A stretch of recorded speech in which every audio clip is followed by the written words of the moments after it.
Hi, my name is Gail Hall, and I've been invited in to share with you um, why we should study the Bible, why we need to learn His words. There's an amazing array of articles out there that you can study. I thought simply I would share my story of why I believe it's important. I grew up knowing God, but it was really on Sunday when I thought of Him.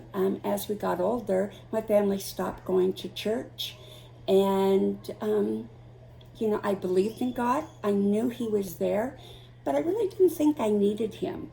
And so my life continued, married, baby, divorce, and yet I was still a single mom, happy with my life. And I felt like I was a strong woman of the 70s. And that all changed 29 years ago today. I was 28, and I was sleeping in my home, and my home was broken into, and I was raped. At first, I thought I could talk my way out of it. I'm known to be a little bit of a talker. That failed. Then I tried an escape plan, which was even worse because now I angered him, and I was beaten and raped some more. It was at that point that I had no control over my life for the first time ever, and fear just invaded me. I thought I was going to die. I thought I was going to die. And I cried out in pain to God. And God, being the loving, amazing Father that He is, He answered my prayer, even though I had put Him on a shelf. Why He chose to answer my prayer? He loved me. And I am so thankful that He did. I did survive that night. I was called the police, went to the hospital, and I remember thinking on the way home from the hospital, I am not going to let any jerk rapist change my life.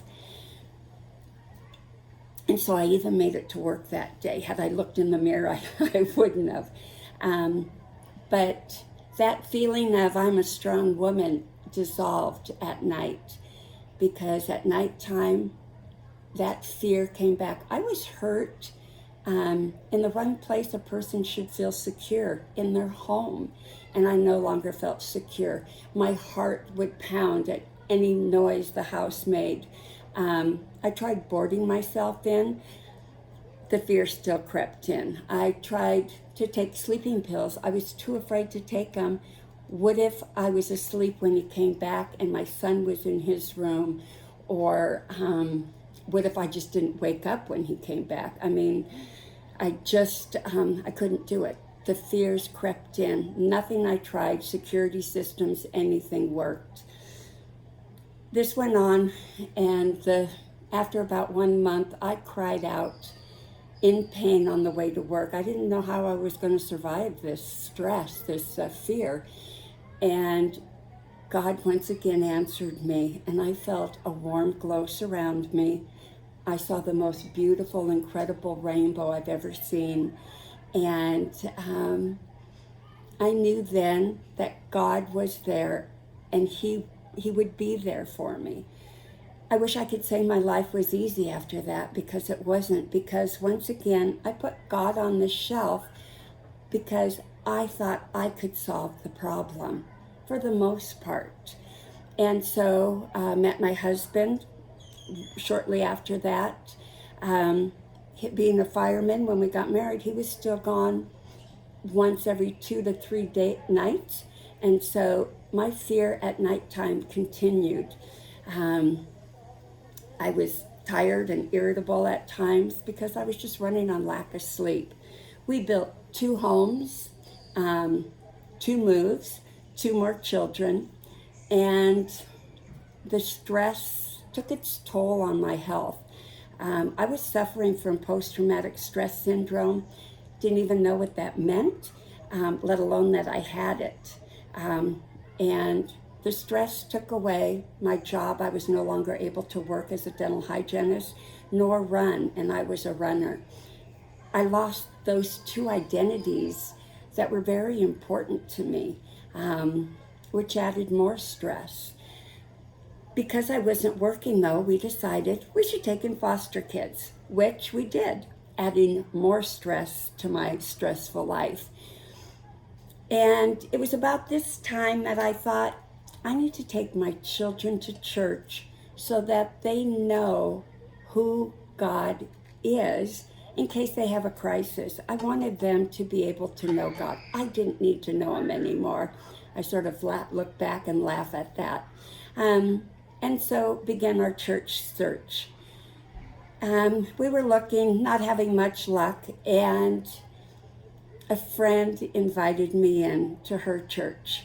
And we walked through those doors, and we just felt God's presence, and we felt God speaking to us.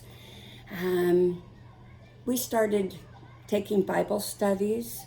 We started reading the Bible, which I just have to laugh because when I was younger, growing up, reading the Bible was for those religious weirdos. I was never going to be a religious weirdo. And now here I was, reading and studying and learning. And I didn't feel weird, though. I felt strong. I felt strengthened. I felt fortified. I felt calmer. And it just became a part of our life.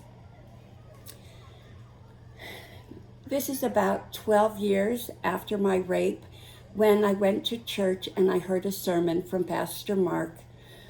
And it was Matthew 11:28-30. Come to me, all you who are weary and burdened, and I will give you rest. Take my yoke upon you and learn from me. For I am gentle and humble in my heart, and you will find rest for your souls. For my yoke is easy and my burden is light. Those words, just reading them, just sort of passed through my head, and then he explained the meaning behind that. Take my yoke. Turn your fears over to God, and He will take them. He will give you peace in exchange. And I remember thinking, Mark, you don't know my fears. You don't know my worries. That's way too easy. I have tried everything. But that night, once again, with my husband gone at work, the terror pouring through the locked door, my heart jumping out of my chest in fear, I cried out to God and I said, please, God, Jesus, I do believe. Tears were streaming down my face as I turned my worries and fears over to Jesus and to God. And I was filled with an incredible peace for the first time in 12 years. For the first time in 12 years, I slept like a baby, like a calm baby. What a gift, sleep and peace. And the sad thing is, it was there all along for my taking. I just didn't know it was there. I didn't know it was there.